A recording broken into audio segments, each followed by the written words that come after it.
অনেক সময় অনেক মায়েরা এসে বলেন যে স্যার আমার বাচ্চার আসলে কোনো ওজন বাড়ছে না, বাচ্চার স্বাস্থ্যের কোনো উন্নতি নাই, বাচ্চা কিছু খেতে চায় না, খাবার মুখে দিলে ফেলে দেয়। তো পরে আমরা অনুসন্ধান করে দেখি যে বাচ্চার আসলে পেটের মধ্যে কৃমি হয়েছে এবং কৃমির কারণে হচ্ছে এই সমস্যাগুলো বেশি হয়। তো এই বিষয়ে আমরা আজকে আলোচনা করবো, সাথে আছে আমি ডাক্তার এম আরিফ, সীতাকুণ্ড মা শিশু হাসপাতালের পক্ষ থেকে আপনাদেরকে শুভেচ্ছা।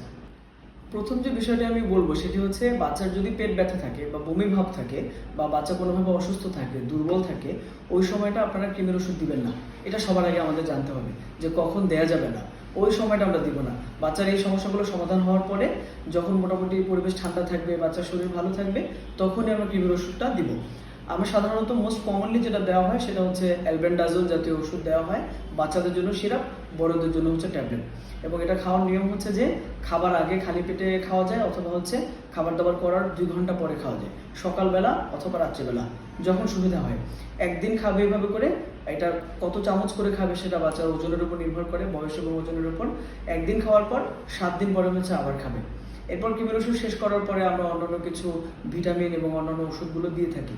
তো অনেক মায়েরা আমাদের কাছে আসে যে স্যার কৃমির ওষুধ খাওয়ালাম, বাচ্চাকে ঠিকঠাক মতো দেওয়া হলো, তারপরও বাচ্চা আবার কৃমি হয়ে গিয়েছে বা বাচ্চার সমস্যাগুলো সমাধান হচ্ছে না। এই জন্য যখন কৃমির ওষুধ আমরা দেই, আরও কিছু নিয়মকানুন আসলে মানতে হয়। প্রথম কথা হচ্ছে যে ছোট বাচ্চাদেরকে, যারা হচ্ছে 1 বছর, 1.5 বছর, 2 বছর বয়স, সেদ্ধ পানি খাওয়াতে হবে, মানে পানিটা ফুটায় নিতে হবে। এবং যাদের পেটের সমস্যা বেশি, বড় বাচ্চা হলেও তাদেরকেও ফুটানো পানি দেওয়াটা মানে আমাদের জন্য সব থেকে নিরাপদ। কারণ পানির মধ্যে অনেক সময় কৃমির ডিমটা লুকিয়ে থাকে। অনেক বাবু আছে তারা হচ্ছে খালি পায়ে হাঁটে, ধুলাবলের মধ্যে খেলে, এগুলো বন্ধ করতে হবে আসলে। অনেক বাচ্চা আছে যে হচ্ছে দোকান থেকে বিভিন্ন ধরনের খাবার দাবার খায়, বাইরের খানা দানা খায়, বাইরে থেকে পানি খায়, বা হচ্ছে জুস খাচ্ছে, তরল খাবার খাচ্ছে। দোকানের এই যে বাইরের যে খাবারগুলো আছে এগুলো টোটালি হচ্ছে বন্ধ করতে হবে। আমরা অনেক সময় বাবুর দিকে বেশি নজর দিতে যে আমাদের নিজেদের দিকে খেয়াল থাকে না। বাচ্চাকে কৃমির ওষুধ খাওয়াচ্ছি কিন্তু আমরা পরিবারের সবাই মিলে খাচ্ছি না, ওই সময়টা সবাই মিলে খাওয়া হচ্ছে না।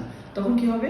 তখন ওই পরিবারের অন্য সদস্য থেকে বাচ্চার মধ্যে আবার কৃমিটা চলে আসবে। এবং এটা খুবই অ্যালার্মিং ব্যাপার আসলে। একদম ছোট বাচ্চা যে এখনো হচ্ছে 6 মাস পূর্ণ হয়নি, অন্য খাবার খাওয়া শুরু করেনি, বাচ্চাটা কোনো আলগা দুধও খাচ্ছে না, কিন্তু তার কৃমি হয়ে গেল।